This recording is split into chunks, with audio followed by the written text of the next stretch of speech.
Sorry, everybody, if you can't tell by my very, very red eyes, I just got hit with some sort of massive allergy attack. That's why I'm late. I just was outside picking up some dog poop, and out of nowhere, man, I just started sneezing. I was like, it looks like I've been crying, bro. It's rough. So sorry about my face being all fugly today, but you guys are just going to have to put up with that. Kind of looks like I'm high. Yeah, it does look like I blazed up, huh? No, I literally just sneezed like probably 23 times, like a dog. Like I was just like, achoo, achoo, achoo, achoo. And I just couldn't stop sneezing. My eyes were watering. It was a mess. So this will go away, hopefully, over the next couple minutes. But let's move on to what we got going on here. Who slapped you around, bro? We'll jump over to the map because we got a lot to talk about today. So let's head over there and look at that, shall we? All right. We got some updates to talk about today. Let's start with Avdiivka because Avdiivka is what is actually changing the situation on most of the front lines. So we're going to talk about what's going on in Avdiivka and what's happening in the rear of Avdiivka as well. Where was the... Okay. So the Russians have officially cut the industrial highway. This is a pretty massive expansion of the controlled Russian zone. You can see how the gray zone has been affected by this. There are reports that the Russians are fighting towards this Breveno restaurant right here. This restaurant is located near where the big sign is that everybody takes pictures in front of, the Avdiivka sign. It's somewhere right around this area at this crossroads. So this is an important area. That's where Zelensky had been photographed for his little propaganda visit to Avdiivka. It is now in the gray zone, and there are probably by this time Russians fighting in this area. Almost all of this has become gray zone. The Russians almost control probably 50% of the city now, from this area and then this area as well. And the Ukrainians are now cut off from supply. There is still a dirt road that goes from Severny to the 9th district. However, this is very close to Russian front lines. The gray area is basically this entire field right here. So transporting supply to keep this garrison sustained through this one poorly maintained road, especially considering the weather conditions, means that Avdiivka is in an operational environment, at least the southern sector of Avdiivka, and likely there will be retreats to the 9th district very soon. Still, the Ukrainians are holding the filtration plant, which is just unbelievable at this point that they're still holding this. This is one of the most significant fortifications, and one that the Ukrainians do not want to lose, and so they're fighting tooth and nail for it. Down here, we can see these two other fortifications. Remember the air defense base, which has likely now been fully captured. We just still don't have an update on that. And then these two fortifications, the one at the roundabout highway turnoff intersection thing right here, and this little neighborhood, which is just dachas. But really what it is it's entrenched positions that the Ukrainians have established for years and years, concrete bunkers and stuff like that all throughout this area. As we can see, the Russians have pushed up out of Opitny over here and have expanded their zone of control. And now the neck basically of this little salient is less than it's about a half mile. So the Ukrainians are basically stuck in here, any remaining Ukrainian units, and I expect this area to fall within the coming days. It's quite horrible that this has been left as long as it has been. The salient continues to worsen, and honestly, just this is what is going to continue happening throughout this Avdiivka operation. You're going to see this area. The same thing's going to happen here. Same thing's going to happen here. The salient is just going to continue to get smaller and smaller. Little salients are going to start developing in the bigger salient, and eventually the city's going to collapse. There have been a lot of reports of a Ukrainian deblocking operation that is supposed to start somewhere in the north. I don't really know how they're going to stage these individuals. Probably would have to be done in Orchitny or up here. But this is all within range of Russian weapon systems, and specifically the 3rd Azov Brigade that was stationed down here in the south has been rotated up, and during its rotation was hit in this settlement right here. It wasn't actually this settlement, but this little one just to the south, I believe, was where a staging position for Ukrainian units that were going to head into Avdiivka was hit, and caused some significant damage to some vehicles, some transport vehicles, warehouses that were storing equipment, and some manpower. We don't know exact numbers. I'm not going to try to put a number on it because it could be, a dozen men. It could be 50 men. Who knows? But again, staging areas are being hit with deep strike. Avdiivka is not receiving the manpower reserve rotations that it requires to maintain the salient, and men are just dying day after day after day. We did get reports that the 110th Mechanized Brigade had been taken out of Avdiivka. I really don't think much of it was left to be taken out. I'm pretty sure it was almost completely rendered combat incapable. So realistically, I bet maybe 100 men from that brigade were in the city, ended up getting rotated out through these fields and through this road when it was still open. But now, yeah, Avdiivka is just turning into this sort of malignant tumor that's really hurting the AFU. I'm going to see something here. All right. Moving on from our current location on the map, let's head up to Bakhmut, where we have a further Russian advance. We can see right here the Russians have pushed down out of the cemetery, out of this forested area right here, and now have pushed into these forested areas, which are right up against Ivanivsky. I expect the Battle of Ivanivsky to start in the coming days, potentially in the coming week, as the Russians just have to cross over this little forested area right here in this little valley and into the city proper, into the town proper, maybe is a better word for it. And I want to show you guys the map, the topographical map here. Expand it. of Ivanivsky. And this is the area we're looking at. So here's the cemetery, and here's the forest plantation that had been previously captured. Now the Russians have come down here and have captured these forest plantations and are right up against the village of Ivanivsky. You can see over here that the high ground around Chasiv Yar is what made Bakhmut very defensible. And the Russians have now pushed up along this road and are now breaching into this high ground, which really, really diminishes the advantage that the Ukrainian defenders have in this region.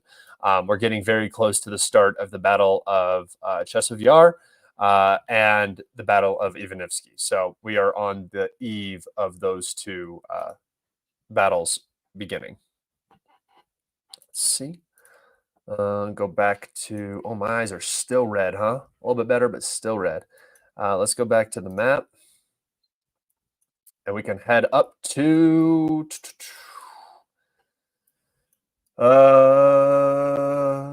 we have reports. We don't have any actual progress yet, but we have reports of further Russian advance out of Avdiivka right here. And we have more reports that the Russians have expanded further into this forested area. Apparently, what was going on in Sinkivka was that the Russians were trying to attack basically directly, straight on through these fields, trying to move up this road and into Sinkivka, basically straight on. And it wasn't working for months and months and months. It wasn't working, and the Russians were taking losses here that were just unnecessary. And in January, mid-January, the two commanders that were in charge of this locale were removed from their post, and two new individuals were brought in. And since then, we have seen an expansion of the zone of control of the Russian armed forces in these forest plantations, which flank Sinkivka instead of head-on attacks.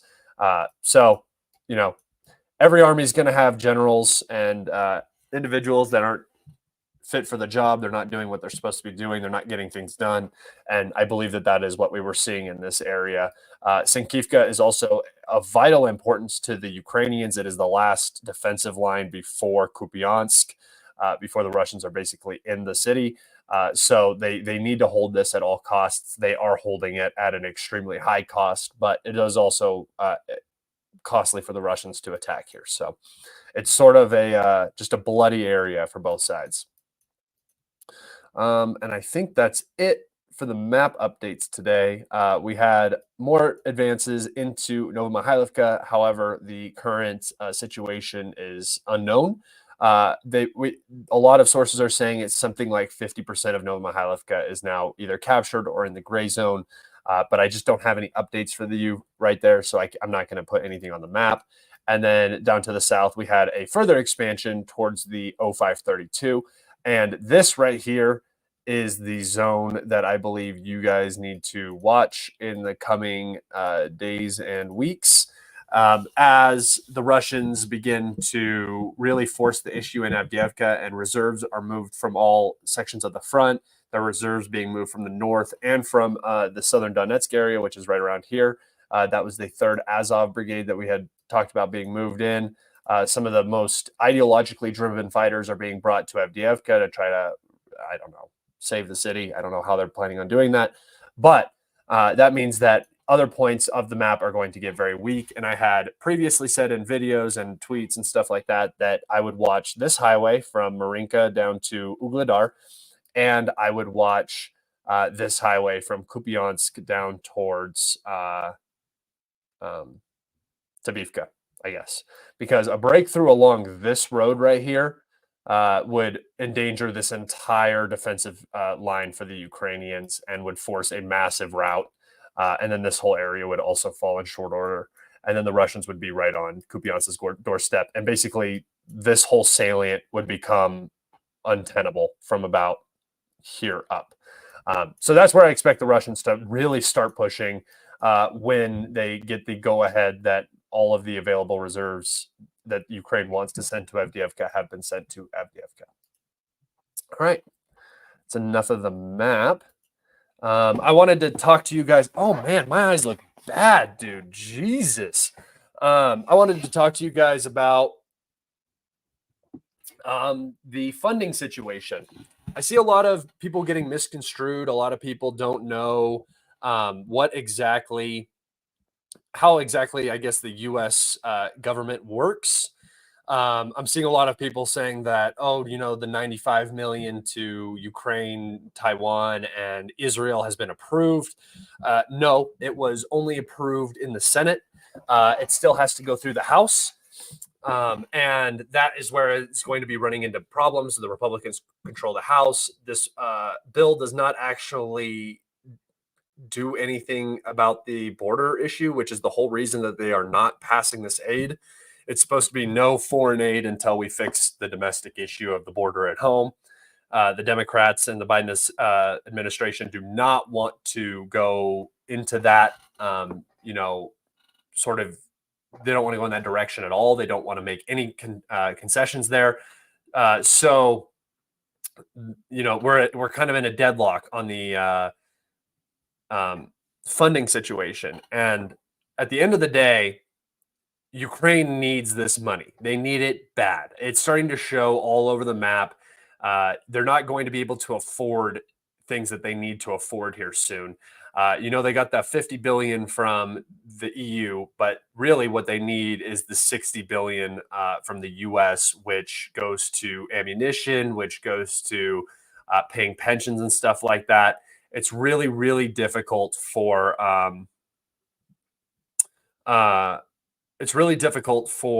the Ukrainians to, they have no economy, right? They have no domestic economy.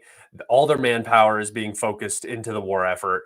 And they're just on life support from the West. So if this Western aid doesn't pass, I don't honestly believe that this round of Western aid will pass.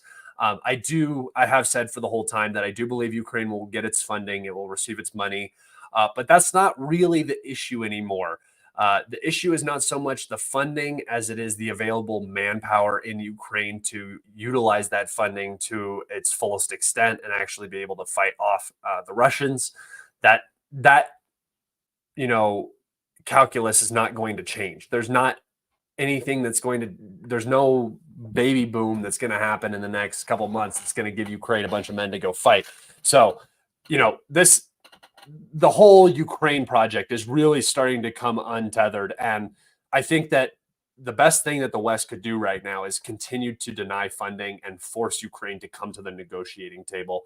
They're not going to win this war through kinetic means.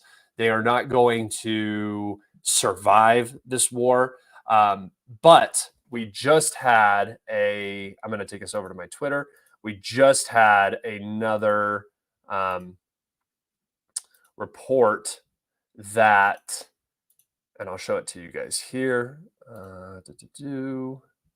We just had another report that the United States has once again turned down a Russian, right here. So just in, Putin's suggestion of a Ukraine ceasefire rejected by the United States, sources say, according to Reuters. So, again, the Russians put forward a ceasefire. It is probably not politically viable for the people of the West. It would look too much like a Russian victory. I'm sure it was reasonable from a sense of, hey, we want to end this war. Let's make this reasonable. Let's get it done. It's not reasonable from the U.S.'s perspective, where they've invested hundreds of billions of dollars and they need Ukraine to win, right? So this is just a continued example of the West not allowing peace negotiations to go ahead, and more Ukrainians will die as a result of it. And there's the part of the pro-Ukrainian information space who also doesn't seem to understand that this war is not winnable, and that things are just going to continue to get worse and worse and worse. They expect that this funding is somehow going to win Ukraine the war, when they're not looking at the overall issues that the Ukrainian military is now facing. And just so you guys know, my map is also, I did my mapping before I saw Deep State's mapping. But here's confirmation from my pro-Ukrainian source that the Russians have pushed out and captured the road. That's not so important. I just wanted to show you guys that. And one more thing, we have Arestovich coming on here. And Из всех троих, я сейчас скажу абсолютно жутко крамольную мысль. Из всех троих задетых в этой истории основательно мира хочет сегодня только Путин. Я сейчас скажу абсолютно жутко крамольную мысль. Из всех троих задетых в этой истории основательно мира хочет сегодня только Путин. Peace in Ukraine. He's the only one who wants to actually make a peace deal happen. And, you know, I mean, that is a huge omission right there. He's the only person who's willing to negotiate on Ukrainian peace. Not the Ukrainian government, not the West who's funding the war, but Russia, who illegally invaded and, you know, is genociding a country, is the one who wants peace negotiations and talks. But the U.S. is turning them down because they're not beneficial to the U.S.'s position. So once again, to the last Ukrainian, that's what we're going to see in Ukraine, and it's just going to continue like that for the time being. Here's that strike on, I can't remember what how you name it. It's Sucorino. Cluster munitions, you can see cluster munitions going off in the distance. These warehouses were also struck. You can see vehicles down here, manpower moving around on the road. This was a staging position for the Ukrainians getting ready to head towards Avdiivka, and they were hit by Iskanders with cluster munitions and reportedly Smerch with cluster munitions as well. On top of that, it is reported that this strike also involved what we would call double tap. So the medical rescue, you know, the medevac teams that came in to pull these guys out, the military medevac teams, I should say, they were not like civilian ambulances, were then targeted by a followed up Russian strike. I believe this was particularly because of the brigade that this was targeting, which was the Azov Brigade. They're deemed a terrorist organization by the Russian Federation. So, you know, they just double striked it, which is not, you know, it's a really bad thing when you're talking about civilian casualties, because then you have civilian responders responding to civilian casualties. But in this instance, you would have military medics responding to a military strike. And then on top of that, another L for Ukraine. If you guys remember, there were no Ukrainian prisoners on the down to IL-76. This was February 9th. So, I mean, only 4 days ago. And here we have I'm sorry, this was not the right story. Hold on. Here we have an omission by the Ukrainian government that they wanted the POWs back. I haven't translated it. I did translate it earlier, but here we go. So the Ukrainians want the bodies of their dead prisoners of war back that they shot down and killed in the Belgorod region. Very interesting. All right. I guess that's about it for right now. If you guys want to get into questions, let me see them. Go ahead. Throw up some questions. I'm always interested in what you guys are thinking about, what we got to talk about today. I have another video that should be coming out probably today or tomorrow on the overall Avdiivka situation. So that's what we're looking at. We'll see. I'll figure out when that is coming out, but I'm going to show you guys what the Ukrainians can do, what they what options they have available to them, and what I believe they should do. Will the House pass the bill? It doesn't appear like it. It looks like most of the Republicans in the House are not going to pass it, but we'll see. I never doubt the greed of the U.S. government and their ability to make morally bankrupt decisions in the aims of improving their chances of reelection. So, you know, it's a wait and see sort of game. I think that the Republicans are more interested in winning the election by ruining Biden than, you know, making money that goes to Ukraine, because once Trump's in office, they'll be able to send money to whoever they want.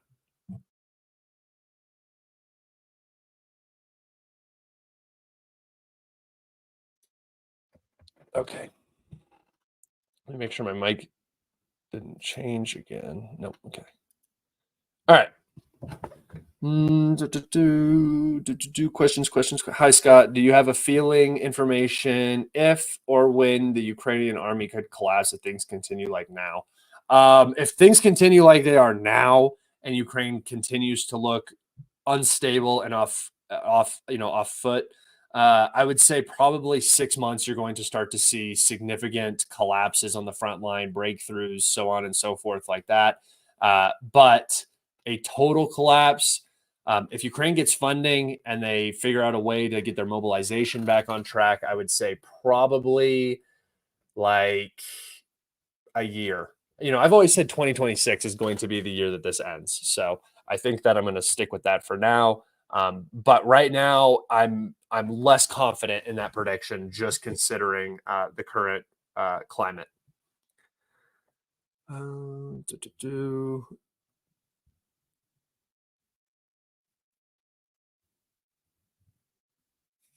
Let's see. Who's left to mobilize? They still have the extremely young men. Those are the men that you usually don't want to send to war right away, 18 to 22. That's your next generation, right? Those men can still be sent. A lot of the affluent individuals, who have affluent parents and stuff like that, people who have money will now be mobilized, as well as anybody else that they can find in the remaining regions that have not been mobilized yet. But they're already struggling. They purged all of their commissars for recruitment and, basically snatching. So there's some serious systemic issues that have developed in Ukraine with regards to their ability to mobilize and with their ability to maintain current troop numbers. Let's see here. Why are the Ukrainians having problems with mobilization? What's the issue? They seem to not care about pressing men into service. So they're receiving a lot of backlash in places like Odessa and some other places. They really don't want. You don't want a massive swell of domestic. You don't want your domestic support to drop. That's the primary thing right now. If your domestic support drops, if people start realizing the games that have been played with them, the lies that have been told, they're going to react very poorly. If they realize that their sons are going away for a pointless reason to never return, they're not going to be very happy. And this is starting to develop in a lot of these areas. So overall, the job of mobilization has become much more dangerous, much more, risky for the people doing it, as well as risky for the government for allowing it. They're trying to change the laws right now to increase their ability to mobilize. We'll see if that happens. It's just basically to the last Ukrainian right now. It's very sad. Another question. We're seeing drone footage. How valuable do you think classic warfare with tanks, IFVs, and so on is? It looks like you need massive preparation before you can do anything. Drones rule. Drones are definitely the future, right? It's an easy way to pinpoint explosives wherever you want them. Shape charges, basically, RPGs strapped to drones to take out IFVs and tanks. Fortunately for the tank industry and the IFV industry, human beings are very squishy and soft, and they need fire support. So until we have Spartan 4 armor and the guys don't need protection, there's always going to be tanks and there's always going to be IFVs. The war you're seeing right now is a large-scale industrial war that spans an entire country, right? This is not just some little war. A tank is still going to be very, very effective against a third world army, even if they have FPV drones. You have electronic warfare, as long as there's not a ton of them. Tanks are still going to be very effective. Infantry fighting vehicles are still going to be very effective. APCs, so on. None of these things are really going anywhere until humans don't have skin that can be penetrated by bullets, right? Or shrapnel is really the bigger issue. So until that happens, you're never going to see these things go away. However, there's going to be a arms race now that you're going to see between the drones attacking and what is being used to defend against the drones attacking. So soon you're going to see mobile. I actually posted a picture of it. We are already seeing it, and I tweeted about it last year. So let me go to that real fast. I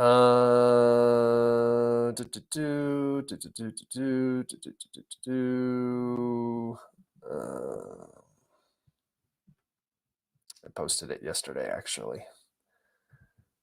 Yeah, so right here, about a year ago, April 2nd, I said I wouldn't doubt in a few years that there will be infantrymen in every squad carrying an electronic warfare device in his backpack to prevent small commercial drones in a 5 to 1,000 meter area from gathering intel and dropping munitions, right? This post was deleted, but whatever, or I was blocked. Just kidding, blocked. I get blocked by a lot of smaller pro-Russian accounts, and I've been blocked by almost every pro-Ukrainian account because, for one, I call out pro-Ukrainian accounts, and I'm really good at it, and then I have a big account, so it kind of sucks. And then pro-Russian accounts don't like me because I have so many NAFO followers that they kind of overwhelm people when I retweet them or quote them or whatever, and it's just annoying. I'm kind of toxic, so I got to be careful with who I retweet and so on. But here you can see the electronic. Oh wait, I'm not even sharing it. What am I doing? What am I doing here? What am I doing? There we go. All right, so here's where I tweeted it. Sorry. I wouldn't doubt in a few years everybody will have them. There you go. And then back over here, and here you can see the electronic warfare device that's actually being implemented. It's, like I said, a backpack. It's got antennas that come out of it. It disrupts the signal between the drone operator and the drone as it approaches this individual with this backpack. You're going to begin to see those on every tank, on every, I mean, we already have breakwater, which is it looks like a little, I don't know. I don't even know what you'd call it. It looks like a little triangle, basically, and they sit on top of vehicles and they disrupt signal. And then I hear a lot of people saying, well, what happens when the drones become, independent? They get flown to a certain area, and then you turn on AI and let them go. And this is exactly another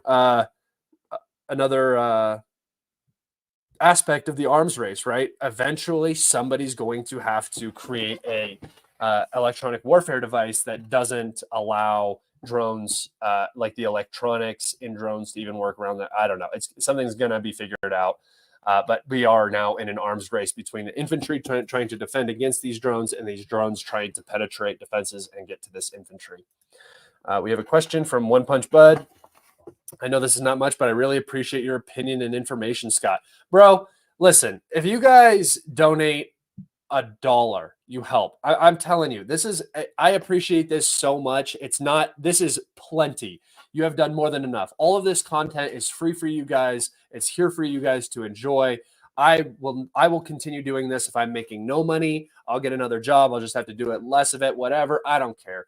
I'm going to still put out this content because I enjoy doing this. I enjoy coming on and talking like this. I'd be doing this if there were 4 of you in my chat right now and 6 of you total viewers. So, I don't really care about that at all, but I really, really appreciate it. It makes my life much easier and it allows me to focus on this a lot more. So thank you so much, my guy. I'm glad you're enjoying the content. I'm doing what I can. I'm sorry also that there wasn't a live stream yesterday. I was extremely busy. I had a lot of house stuff I had to take care of. I was fixing a dryer and I was replacing basically the seal on the bottom of a toilet, all sorts of stuff going on. So yeah, thanks guys. I appreciate it. I appreciate you guys here sticking with me too. I want you to know that I'm just like a normal dude. Like I get called a grifter, a Russian propagandist, all this, that. I know you guys don't believe that stuff, but I was doing it before I was making money. I'll be doing it after I'm not making money anymore. If I'm not making YouTube videos, I'll still be posting. all that stuff. So I'm not going anywhere. Don't worry.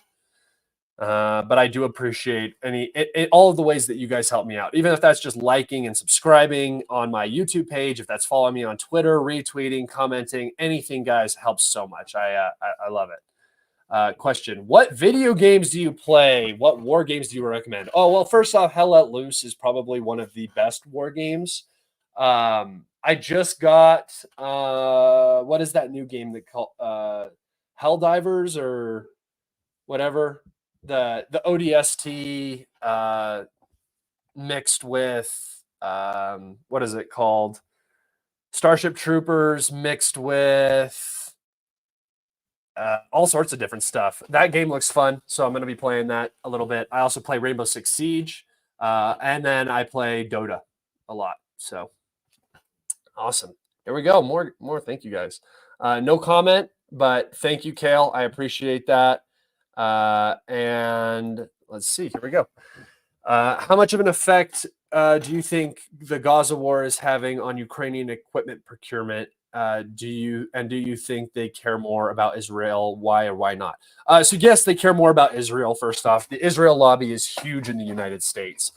This is not me saying, the Jews run the world. That's not what I'm implying at all. You can make your own, predictions and ideas about that yourself. I'm not in that world at all. So I'm not going to say that, but the Israel lobby in the United States is massive. They push a lot of money. A lot of people think that like the Epstein situation was a Mossad honeypot operation. So, I mean, you can just see how they have their hands in everything. There's a lot of lobbying that goes on. It's also very influential in U.S. Religion, like in the evangelical religious groups, especially, who are very, very, how would I say this, aggressive with their doctrine, with their religion, really makes Israel important to the domestic population in the West, the United States in particular. Do I think it affects the equipment procurement? No, I think Israel doesn't get hardly any of the equipment that the Ukrainians get. It does pull funding, right? Because there's only so much funding. It has to go certain places. You can only get so many bills passed, this, here, and that. That's what we're seeing right now. So yes, that does affect it, but the equipment is different. There's not a lot of equipment that the Ukrainians have been receiving that the Israelis are now receiving. However, one thing that's very important to note is that the ammunition that the Israelis are getting and the bombs and everything, that is something that is definitely having an effect on Ukrainian fighting capability and is definitely a huge drain on Ukrainian resources. Again, no message, but I really appreciate you, man. Mauricio, thank you for the donation. You guys, that right there, those donations right there basically make this stream like worth it for me. Like in terms of the time that I'm putting into this, those right there make it so that it's actually a break-even thing for me. So thank you guys so much. I really appreciate it. If you guys have any more questions, go ahead and get them in. I can probably do another 5 minutes or so. So questions, get them in while you can. I'll respond to them.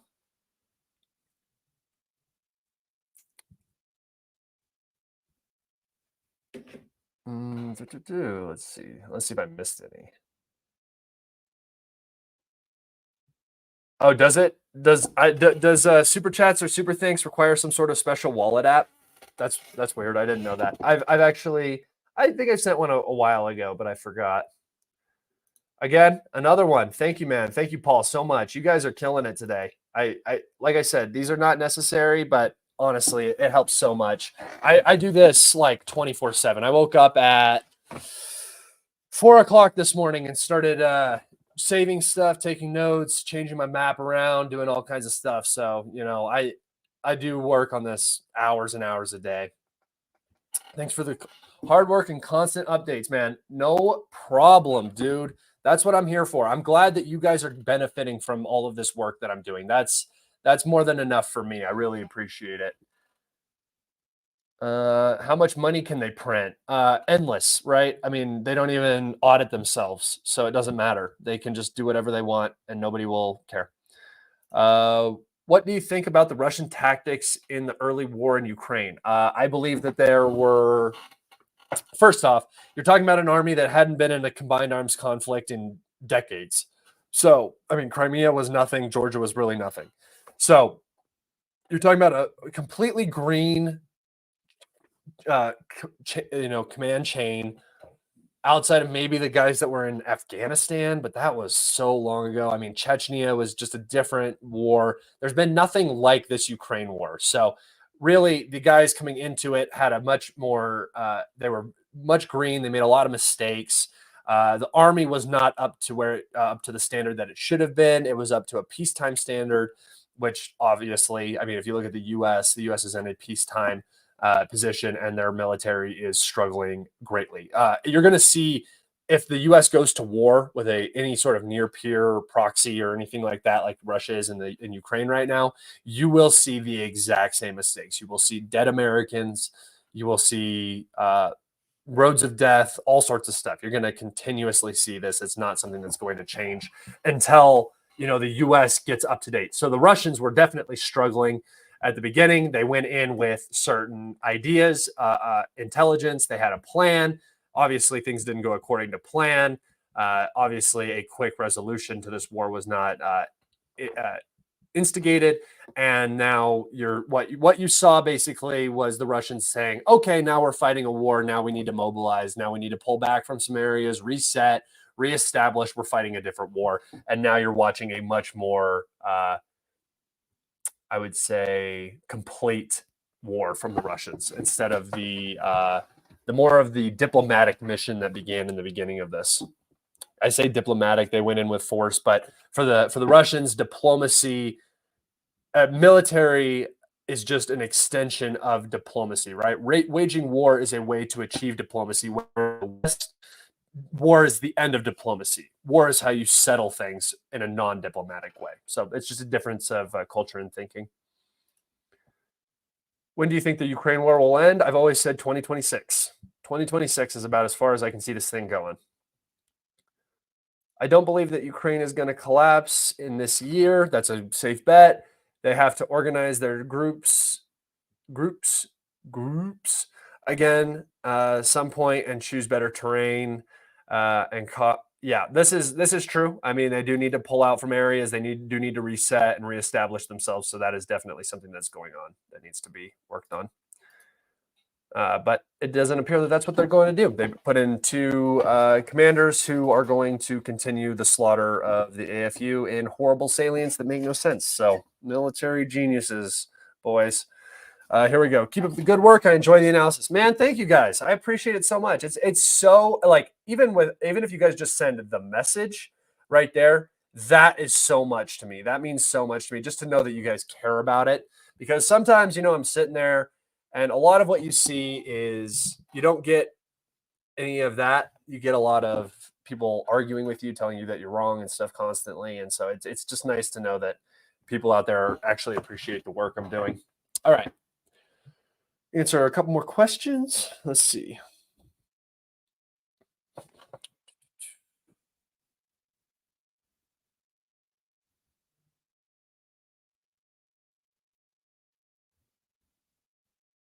Let's see. Please talk, Scott. I am talking. Oh, wait. Will there be Chinese soldiers towards the end of the war? No. The Russians have plenty of men. This is not something that is going to happen. They don't need North Koreans. They don't need Iranians. They don't need Syrians. They don't need anybody. They have plenty of men. They have plenty of reserves. They're not even mobilizing again. So, no, there will not be any Chinese soldiers because of a shortage of Russian soldiers. There may be Chinese soldiers because that's what I would do if I was the Chinese. I would bring as much of my command staff as I could into theater. I would expose them to all of the mistakes that the Russians are making, learn as much as I could, and then implement that in my future wars. And that's, something like, the U.S. isn't doing this, and they should be. I'm not saying that the U.S. doesn't have men in Ukraine, but they're not implementing these changes to their military in a timely fashion like this should be. There should be a huge onus on getting the industrial drone, or I guess it would be, industrial drone facilities, like making thousands of drones a day up to par, and equipping them with weapons, like RPGs, basically some sort of shape charge, is exactly what the U.S. should do. However, I mean, it's just not going to do that. There's no money to be made unless there's a war happening, so it's not going to happen. Why do you think Ukraine funding might pass in Congress? Do you think Republicans intend to support it? It already passed the Senate. There's always going to be people who support the military-industrial complex. That's never going to go away. So I think it's going to pass because whoever's president next either has to make a very difficult decision and pull out, which is really hard, or they can continue funding the war, which is much easier when you're not worried about re-election. Have the T-14 Armada tanks been deployed? I never see mention of them. No, they're not. I don't know why you would deploy a tank that is, I mean, it's not, they don't have a particularly large number of them. They're still in testing. There's still stuff to be worked out. They have been utilized in the SMO zone before, I believe, but we've never seen any pictures of them. And, there's no point in using all of your high tier stuff when a T-72 does the exact same thing. Like, there's nothing that a T-14 is going to do that a T-72 can't do, and one comes at a much reduced cost when it hits a mine or something. Let's see. If Russia mass mobilized, hold on, where did I just see that?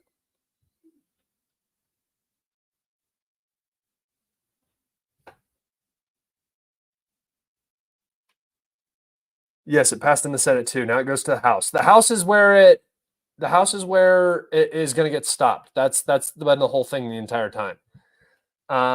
If Russia mass mobilizes, will that cause panic and pressure in Russia? It could, definitely. Anytime you're mobilizing, anytime you're putting a strain on the economy in that way, it could do that. And it also would be pretty bad timing considering it looks like Russia's winning right now. So I don't think that that's necessarily in the, in the cards for Russia right now. I don't think that they want to do that. It doesn't really make a lot of sense for them to do that. So they don't need the reserves. They don't need anything.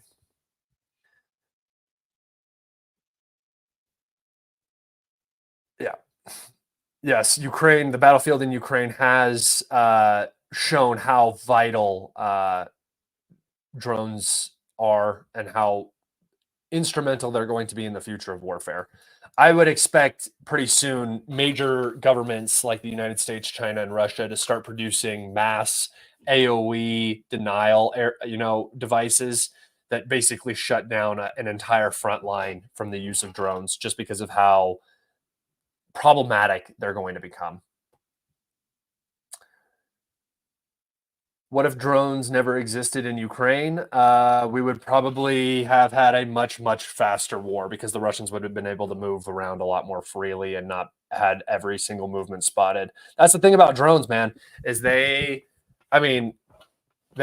see everything. When you have basically a TV screen telling you exactly where the enemy's coming from at what time, it makes defense incredibly easy, right? So if the Ukrainians did not have drones, things would be much, much, much more difficult.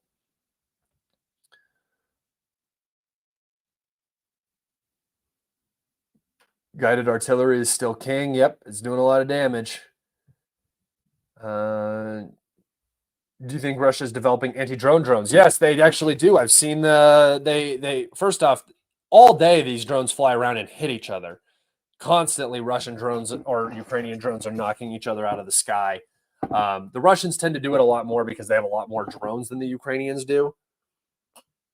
But yeah, this is happening constantly. And let's see. And these drones, I've seen them have little You know, like party poppers, the things with the string on the ends that you pull and like a little confetti comes out or whatever, or you twist it and it basically is that, except it has a net in it on the drone and it flies up and you can just shoot a net out and hamper, tie up another drone and then it crashes. So yes, I do believe you're going to see a lot of that sort of stuff. I don't understand. Everybody, there should be so many like side by side or over under 12 gauge birdshot shotguns in Ukraine. You could just be popping these things out of the sky like skeet shooting. It would be, I think that would be the best way to go about it, but that's just me. All right. I think that's where I'm going to wrap it up today. Thank you guys so much. Be on the lookout for my videos in the future. Be out on my lookout for my live stream tomorrow. I'm going to be doing one every day again this week. I just had to miss yesterday. I'm sorry, guys. I'll make it up to you. I'll do another one on Saturday or Sunday, though, this week. So pay attention. Be around. Follow me on Telegram, Instagram. Subscribe here. Like, share this if you guys don't mind. Anything you can do. If you enjoyed my analysis and you think other people should hear it, the best way you can help me is by sharing it and supporting it. So I appreciate you all. Everybody have a great day, and I'll see you in a little bit. Bye.